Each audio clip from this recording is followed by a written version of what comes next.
नीरव मोदी और उसके मामा मेहुल चोकसी ने एक बार नहीं बल्कि पंजाब नेशनल बैंक को कई बार चूना लगाया।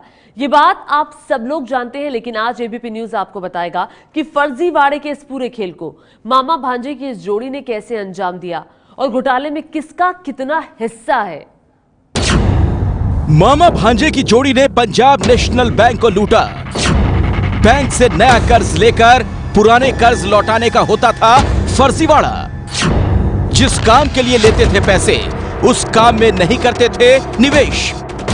नीरव मोदी और मेहुल चोकसी, मामा भांजे की इस जोड़ी ने ऐसा जाल बुना जिसमें देश का दूसरा सबसे बड़ा सरकारी बैंक ही फंस गया। और अब इस फर्जीवाड़े के खेल में रोज नए नए खुलासे हो रहे हैं। एबीपी न्यूज पहली बार आपको बताने जा रहा है कि जिस 11,500 करोड़ रुपए के घोटाले की बात की जा रही है, उसमें मामा और भांजे का कितना हिस्सा है। जांच एजेंसियों का दावा है कि 11,500 करोड़ के इस महाघोटाले में नीरव मोदी का हिस्सा 4,800 करोड़ रुपयों का है, जबकि गीतांजलि समूह के चेयरमैन मेहुल चोकसी का हिस्सा 6,000 करोड़ रुपयों के भी पार है।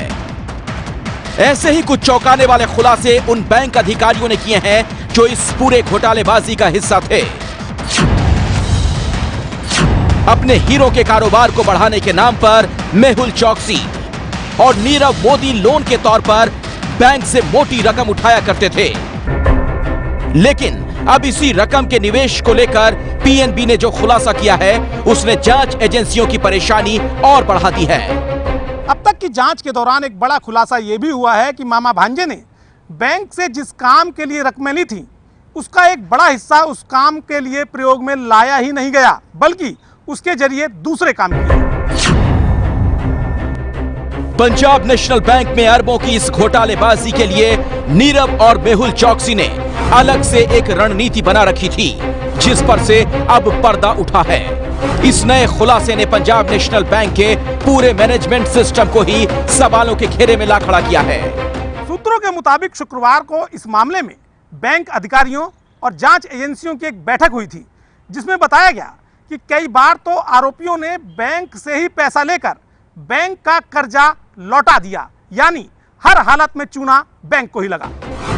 अब सीबीआई ने जांच का दायरा बढ़ाते हुए उन लोगों को रडार पर लेना शुरू कर दिया है जो मेहुल चोकसी और नीरव मोदी के अरबों के साम्राज्य को संभालते थे।